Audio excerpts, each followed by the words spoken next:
Nós somos gananciosos, nós somos colhidos, ceifados pela nossa própria ganância, pela nossa própria vaidade, pela necessidade que nós temos de nos sentirmos grandes diante dos nossos irmãos.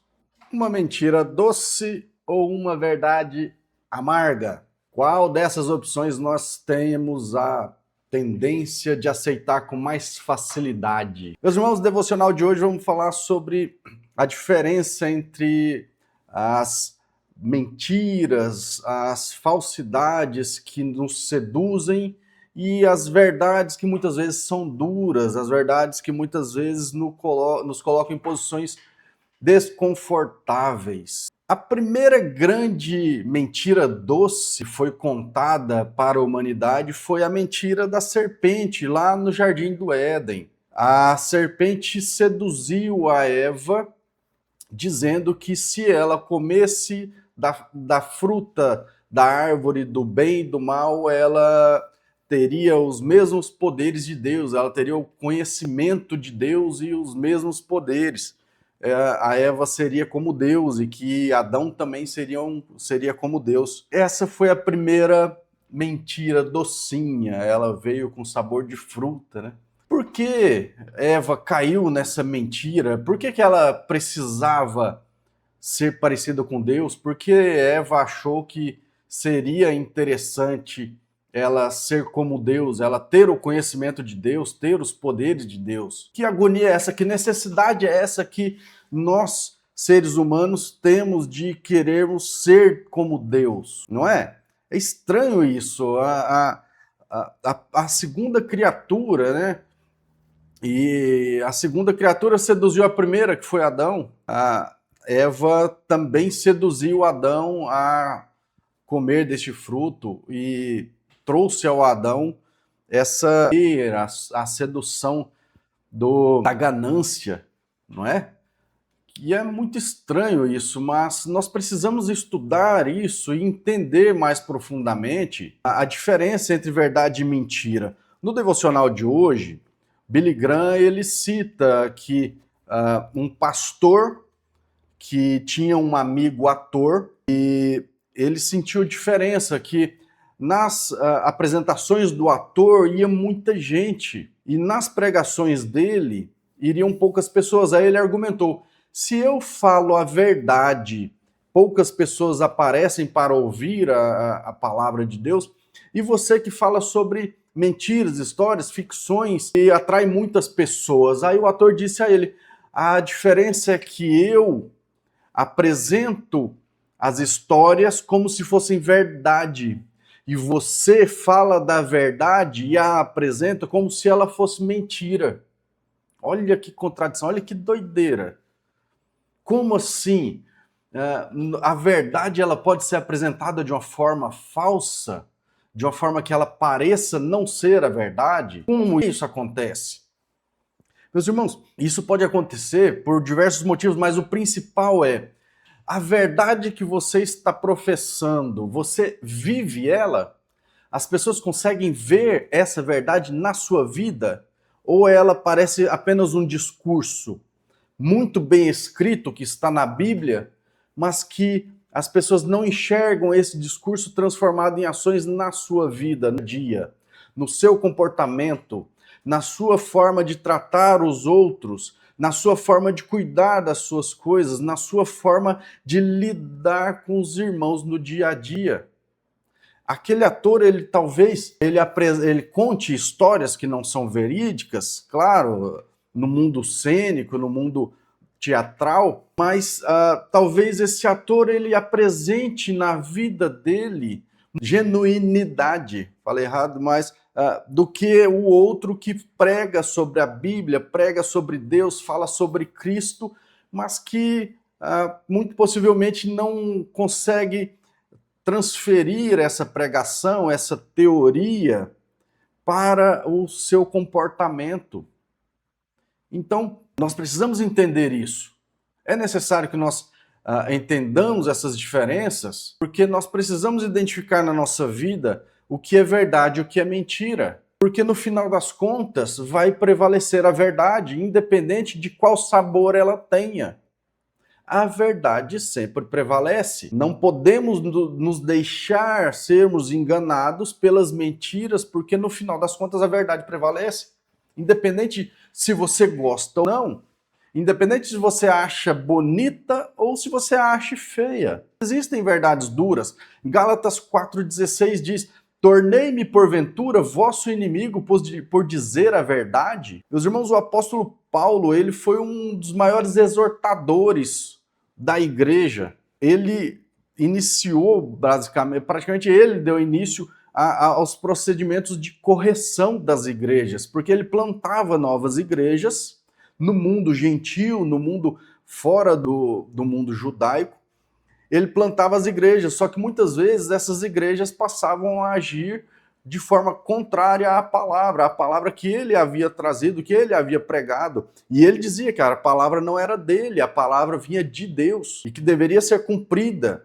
Porque se houvesse alguma pregação fora da palavra de Deus, aquela palavra estava errada, aquela pregação estava errada. Ele não deixou que as igrejas incrementassem outros meios de salvação. Era muito comum as igrejas quererem adicionar, apesar de que Cristo era o caminho, a verdade e a vida, e apenas por ele nós poderíamos acessar a salvação pela fé mediante o sacrifício de Cristo. Muitas igrejas começavam a adicionar rituais, por exemplo, a circuncisão. Eles queriam continuar colocando que a circuncisão era uma das condições para a salvação, e alguns outros comportamentos que pareciam muito mais idolatria. Então Paulo passou a ser o exortador dessas igrejas. Ele chamava a atenção desses irmãos, e chamando a atenção ele dizia a verdade, e essas verdades muitas vezes incomodavam os irmãos. Então nós precisamos também ter o coração ensinável. Nós precisamos ter o nosso coração ensinável. Quão resiliente nós somos quando nós somos exortados, quando nós somos confrontados. Quem é bem casado, muito frequentemente é exortado pela esposa ou pelo marido. São pessoas que querem ver o bem do seu cônjuge. A minha esposa, é muito frequente a minha esposa ter ideias e ter pensamentos diferentes dos meus. E nem sempre eu gosto de ouvir e de ser contrariado, mas eu venho aprendendo ao longo do tempo a controlar minhas emoções e ouvir melhor. Ouvir e ter esse entendimento de que quando ela me mostra um ponto de vista diferente, quando ela me chama a atenção, ela está querendo o melhor para mim, ela está querendo o meu bem. Isso faz parte de um bom relacionamento. Se você está se relacionando só com pessoas que validam tudo que você faz, tudo que você quer, seus relacionamentos estão errados. Suas amizades não estão fazendo você evoluir. Seu relacionamento amoroso não está fazendo você evoluir. Porque se é para nós sermos validados, nós vamos errar, porque nós temos percepções limitadas das realidades. As pessoas veem diferente as mesmas situações. Então, se você tem um contraponto genuíno, aí não é uma pessoa que está falando só para te confrontar, só para te incomodar ou te humilhar. Não é isso. Eu estou falando sobre uma exortação genuína, pura, de bom coração. Por isso eu falei, um relacionamento saudável. Seu bem, uma pessoa que te ama, ela vai te mostrar um contraponto. Ela vai te apresentar uma visão diferente e vai fazer você evoluir. Para isso serve a exortação. Porque a doce, a mentira sedutora, ela vai nos levar à perdição. Ela vai nos levar à morte. 2 Timóteo 4, de 3 a 4, diz: pois virá o tempo em que não suportarão a sã doutrina, pelo contrário, cercar-se-ão de mestres, segundo as suas próprias cobiças, como que, sentindo coceira nos ouvidos, e se recusarão a dar ouvidos à verdade, entregando-se às fábulas, entregando-se às histórias, às mentiras. A sã doutrina, ela muitas vezes nos confronta. É papel da sã doutrina nos confrontar, porque nós temos a natureza pecaminosa. Nosso coração é impuro. A sã doutrina é pura, ela vem de Deus. Deus nos entregou a sã doutrina. Não tem como a sã doutrina conviver com o pecado. Ela confronta o pecado o tempo inteiro. Então nós precisamos ter a consciência de que somos pecadores e nós necessitamos da graça divina. E essa graça divina é derramada em nossas vidas por meio da palavra, a palavra que nos salva, a palavra que nos liberta. Essa palavra nos liberta. Como eu disse ontem, não há segredos aqui. Está tudo publicado. A intenção de Cristo para a nossa vida está publicada. Não há essa conversa de segredos íntimos, satisfazer os segredos íntimos.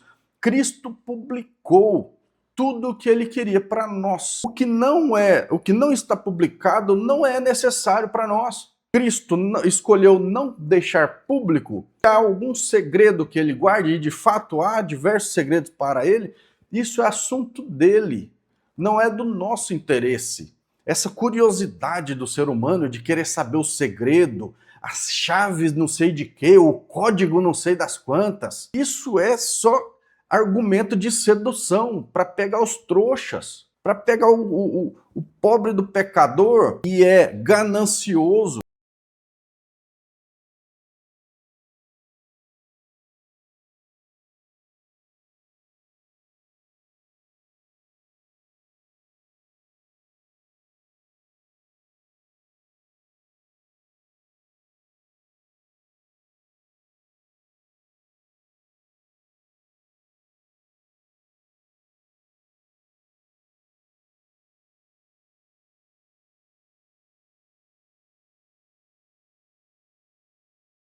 Nós somos gananciosos, nós somos colhidos, ceifados pela nossa própria ganância, pela nossa própria vaidade, pela necessidade que nós temos de nos sentirmos grandes diante dos nossos irmãos. Nós somos pegos pela boca, pela gula, essa necessidade de o tempo inteiro consumir coisas que alimentam o nosso ego. Nós precisamos ficar com o ego inchado, precisamos nos sentir melhores do que os nossos irmãos.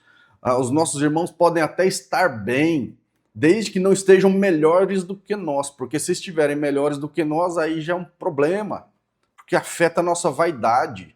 E eu falo nós, eu me incluo em tudo que eu estou falando.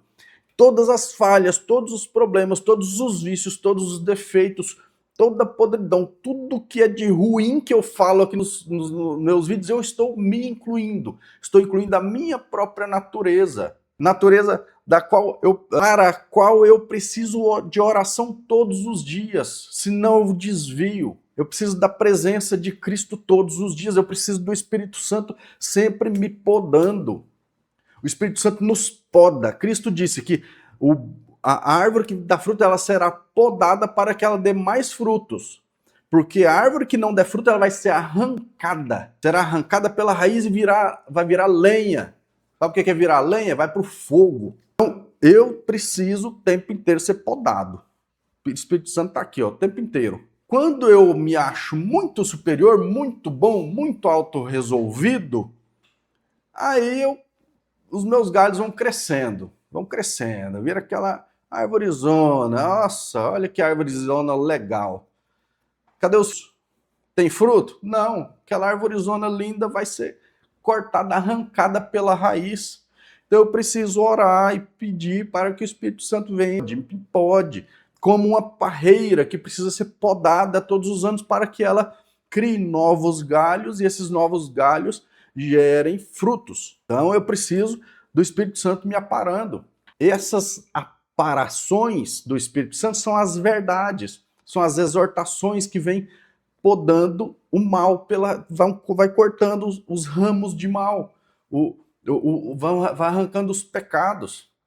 Então você consegue sentir a dor de fato? Uma árvore, nós sentiríamos a dor, nosso corpo sente a dor. A poda dói, ainda que seja uma dor do ego. Às vezes a gente ser podado, ser cortado, a gente sente uma dor no ego, aquela dor emocional, mas ela é necessária para que a gente continue vivo. E Paulo era o mestre, exortou a igreja com o ensino, com a sua opinião. Ninguém está nem aí para a sua opinião. Ensino é isso aqui, ó. Bíblia, a palavra de Deus. a palavra de Deus. Sua opinião não vale de nada, a minha opinião não vale de nada. Quem é Valeriano? Valeriano é ninguém. Eu só estou tentando transmitir a palavra de Deus para quem tem interesse de ouvir. Mas não é minha opinião, é a palavra de Deus. Nesse confronto da mentira com a verdade, como nós podemos identificar o que é verdade? O que é verdade? Ora, Jesus disse, eu sou o caminho, a verdade e a vida. O que é a verdade então? Verdade é Cristo. Então, se você quer viver o cristianismo de verdade, você precisa refletir Cristo na sua vida. Você precisa ter temperança, você precisa ter paciência, você precisa amar os seus irmãos e amar também os seus inimigos. Quem ama os irmãos e quem ama os inimigos entra em contenda? Não, não entra em contenda. Quem ama até os inimigos vai debater, vai brigar com os próprios irmãos? Não vai. Então, se você está brigando com seus próprios irmãos, tem uma luz vermelha aí que está mostrando que está faltando alguma coisa. A verdade é Cristo. Então, nos tornarmos parecidos com Cristo é a nossa missão, é a nossa meta. A nossa meta é Cristo. Ele é a verdade. Mateus 5,16. Da mesma forma, brilhe a luz de vocês diante dos homens, para que sejam as suas boas obras e glorifiquem a seu Pai que está nos céus. As obras corretas, as boas obras que nós fazemos, elas devem glorificar o Pai. Elas não devem nos glorificar, ela não deve nos envaidecer. Se a boa obra nos envaidece, ela perdeu a função dela. Ela virou uma pedra de tropeço na nossa vida. Se agir de forma correta faz você se sentir melhor do que os outros, as suas obras estão virando pedra de tropeço. Porque não é isso que a palavra ensina. A palavra nos ensina que as boas obras glorificam o Pai. A gente deve agir de forma correta, fazer o bem para glorificar a Deus Pai, não a nós mesmos. 1 Coríntios 15, 3 e 8. Antes de tudo vos entreguei o que também recebi, que Cristo morreu pelos nossos pecados, segundo as Escrituras, e foi sepultado e ressuscitou ao terceiro dia, segundo as Escrituras, e apareceu a Cefas e depois aos 12 apóstolos. Depois foi visto por mais de 500 irmãos de uma só vez, dos quais a maioria sobrevive até agora. Porém, alguns já dormem. Depois foi visto por Tiago, mais tarde por todos os apóstolos e, afinal, depois de todos, foi visto também por mim. Paulo está falando aqui na primeira pessoa, por mim. Ele foi uma das testemunhas oculares da ressurreição de Cristo. Mas não foi só Paulo, não foram só os apóstolos. Essa é uma verdade que precisa ser reforçada. Nós não temos com frequência o acesso a essa palavra. Mais de 500 pessoas testemunharam a ressurreição de Cristo, testemunharam Cristo vivo. Mais de 500 pessoas, fora os apóstolos. Então, a ressurreição de Cristo, ela pode ser provada por testemunhas oculares que vão além dos discípulos, vão além dos apóstolos. Mais de 500 pessoas testemunharam essa verdade. E os apóstolos morreram por essa verdade. Ninguém entregaria sua vida por uma mentira. Cristo é a verdade. Qual é a sua verdade? Cristo é a sua verdade. Cristo hoje habita a sua vida. Cristo habita a sua casa. Cristo determina o seu dia. Conta para mim, me deixa nos comentários aqui.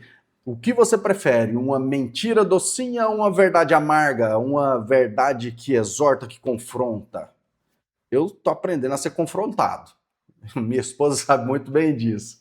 E você, como é que tá na sua casa? Conta pra mim, deixa nos comentários. Fiquem com Deus.